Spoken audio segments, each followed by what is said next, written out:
Lấy halo gan tuh kan saya.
সৰাসৰ জগতৰ চাৰিমুঠি জীৱই আমাকে কেন্দ্ৰ কৰি নিতৌ ঘূৰিব লাগে আৰু আমিও জগতৰ সকলো প্ৰাণীৰ হৃদয়ত বিৰাজমান হৈ যি যেনে কৰ্ম কৰিছে তাক তেনে কৰ্মৰ ফল কৰাই আৰু এই জগতৰ দুষ্টসকলক বিনাশ কৰি সন্তসকলক পালন আৰু উদ্ধাৰৰ বাবে যুগে যুগে জগতত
তোমাৰ লীলা মোহিনী ৰূপধৰি অসুৰত সজিলা।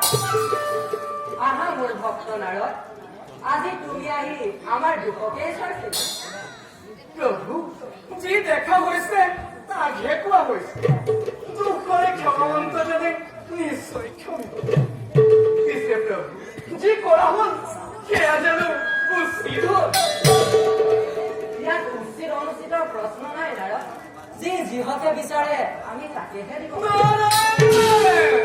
প্ৰভু, আপুনি কেনেকৈ গম পালে? মহাসমুদ্ৰ মন্থনত যি অমৃত উদ্ধাৰ হৈছিল সেই অমৃত যে আপুনি বিচৰা নাছিল। যদি অমৃতে বিচাৰিছিল তেতিয়া আমাৰ নাৰী ৰূপ দেখি মুগ্ধ কিয়? ঈশ্বৰে যদি নাৰীৰ ৰূপত মোলে অপূৰ্ণতা যাব কিয়? অৰ্থ অৰ্থ অতি পৰিষ্কাৰ। চাওক প্ৰভু, আপুনি অসুৰক পুহিবলৈ নাৰীৰ ৰূপ ধৰাৰ পৰিৱৰ্তে অন্য ৰূপ ধৰিব পাৰিলে। আচলতে আপোনাৰ নিজৰে নাৰীৰ প্ৰতি দুৰ্বলতা আছে। আচলতে কথা সেইটো নহয় নাৰদ, আমাৰ উদ্দেশ্য বেলেগ। আমি সংঘৰ্ষ শেষ হোৱাটো নিবিচাৰো। দেৱতা আৰু অসুৰ উভয়ে যদি অমৃত পান কৰিলেহেঁতেন তেতিয়া সংঘৰ্ষ শেষ হৈ গ'ল। তেতিয়া অনন্ত কাললৈ সংঘৰ্ষ চলি থাকে আৰু আমিও অনন্ত কাললৈ সৃষ্টি কৰি থাকিব পাৰিম। নহলে যে ঈশ্বৰৰ ঈশ্বৰত্ব ৰক্ষা নকৰে। এটা কথা প্ৰভু, আপোনাৰ এই মোহিনী ৰূপে কেৱল অসুৰকহে মোহিব পাৰে। দেৱতা সকলোখনে স্পৰ্শই কৰিব নোৱাৰে। সেই কথা সঁচা নহয় নাৰদ। আমাৰ মোহিনী ৰূপ আমাৰেই মায়া শক্তি। ঈশ্বৰৰ মায়াৰ পৰা ৰক্ষা পাব পৰা শক্তি এই জগতত কাৰোৰেই নাই। দেৱগিৰে মহাদেৱৰ নাইনে? ইচ্ছা কৰিলে তুমি প্ৰমাণ চাব। নাই নাই, নালাগে নাৰদ। ঈশ্বৰৰ মাজত ৰং এখন লগাই তুমি ৰং চাব নালাগে। নাৰদৰটো কামেই শেষ। আপোনাৰ চৰণ চিন্তি মই এতিয়া বিদায় নালাগে। নাৰায়ণ নাৰায়ণ বৈকুণ্ঠ ভৱনে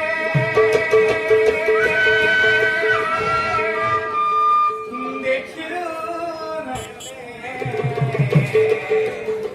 দেৱনা ৰায়ণ হৰি হে প্ৰভু ৰাম চৰণে পুনৰনো পূৰ্বাজে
ময়ো যাওঁ নিজ কৰ্তব্য ৰক্ষা